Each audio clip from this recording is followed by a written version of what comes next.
I was born and grew up in the army garrison town of Colchester, in an area of Britain called East Anglia. It had been an army town since Roman times, and many famous campaigns and military heroes are commemorated on buildings and road names today. But there is one road name that continues to generate extreme emotions. In 1948, a post-war council estate was completed in an area of Colchester known as Old Heath. For our American viewers, council houses are analogous to US social housing.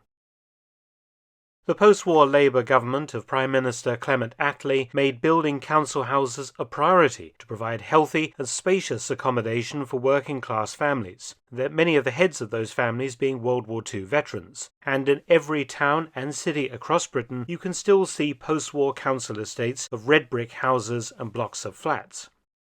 The decision to name the streets was taken a few years before the estate was completed and the residents moved in, and the planners naturally took inspiration for the names from recent events of World War II. So we have Normandy Avenue, referring to D-Day, Mulberry Avenue, a reference to the D-Day artificial harbours, and a number of roads named for Allied leaders. Horrocks Close, Mountbatten Drive, Montgomery Close, Churchill Way and Roosevelt Way. But one circular road adjoining Churchill and Roosevelt Way carries the name of a dictator. The name is Stalin Road, named of course for Soviet wartime leader Joseph Stalin, who is acknowledged as one of the 20th century's worst murderers and despots. Stalin Road in Colchester is one of only two places in Britain today where Stalin is so honoured. The other is Stalin Avenue in Chatham, Kent. Naturally, in the 80 years since the end of World War II, there have been several occasions when this name has come up for debate, and some people have asked that it be changed. The argument for changing the name, of course, is because of Stalin himself and his crimes. Stalin was a mass murderer, equally as bad as Adolf Hitler, though this was quietly forgotten during World War II for obvious reasons, in that we had allied ourselves with the Soviet Union against Germany. Modern historians have estimated that Stalin killed around 6 million of his own people during his time in power, plus causing the deaths of a further 3 million due to some of his policies. These figures are still hotly debated today, but whatever the true number, it runs into the millions. So that is the argument for changing the name. But what about for keeping the name? Many people have argued that the name Stalin in this case does not refer directly to Stalin himself as an individual, but rather to the Soviet Union and the Red Army. Naming three of the roads on the estate, Stalin Road, Churchill Way and Roosevelt Way, refers directly to the unity of the Allied cause against Nazi Germany, the joining together of the Soviet Union, Great Britain and the United States. It is the famous Big Three, the three Allied leaders who were photographed repeatedly at conferences throughout World War II. And from this concept flows the whole idea of the Soviet contribution to the Second World War, and that of honouring that contribution.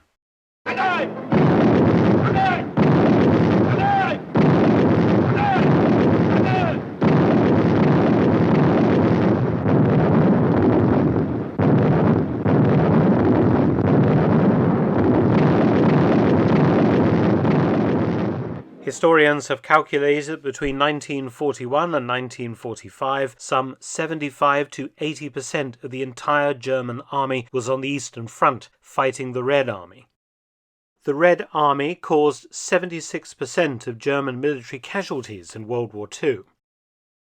In terms of soldiers, 4 million Germans died on the Eastern Front, and the Red Army lost upwards of 10 million soldiers killed or later died in captivity, along with between 14 and 17 million civilians.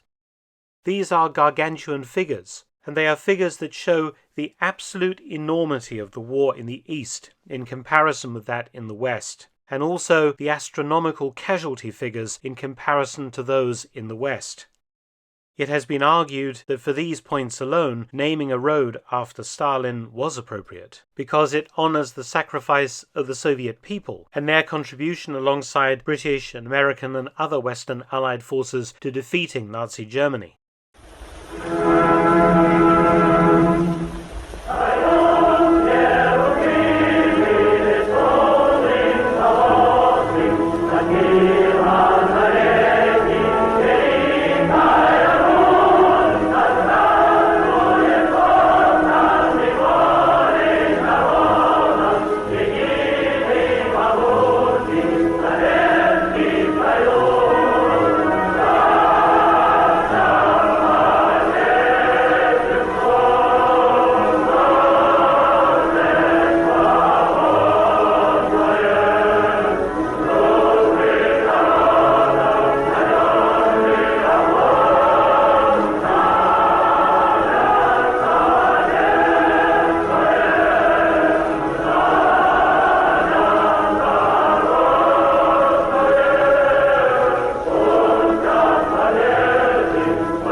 It is interesting to note that the decision to name this road after Stalin was taken just after World War II, during the construction of the estate which eventually opened in 1948. By that time, Britain was already on the other side of the Iron Curtain from the Soviet Union, and the deep freeze of the Cold War had begun in earnest. Yet, British town planners felt that it was right to honour the Soviet Union alongside Britain and America.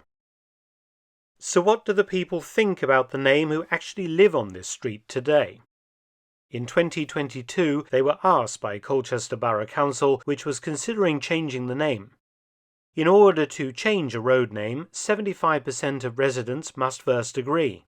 74 households were contacted and 30 responded. 26 did not want to change it, while only 4 wished to do so. Sir Bob Russell, the Colchester Member of Parliament who conducted the poll, said afterwards, quote, "Every few years someone says the road name should be changed because Stalin was a mass killer, which is true. But these roads are named after the Allied war leaders." End quote. One resident wrote, quote, "It should be our decision. Please leave it alone. Save us a lot of unnecessary effort and inconvenience, and spend public money where it is needed. The name was allotted in 1945 when Stalin was recognized as a hero. If there was ever a time to change it, this was in 1946 when Stalin's atrocities were made public." End quote. This consciously wasn't done during the building phase, and the estate was completed by 1948 and the residents moved in. It seems that democracy has spoken on Stalin Road, named for a man who was the very antithesis of democracy, proving that history can be quite bizarre at times. Many thanks for watching. Please subscribe and share, and also visit my audiobook channel, War Stories with Mark Felton. You can also help to support both of my channels at PayPal and Patreon. Details in the description box below.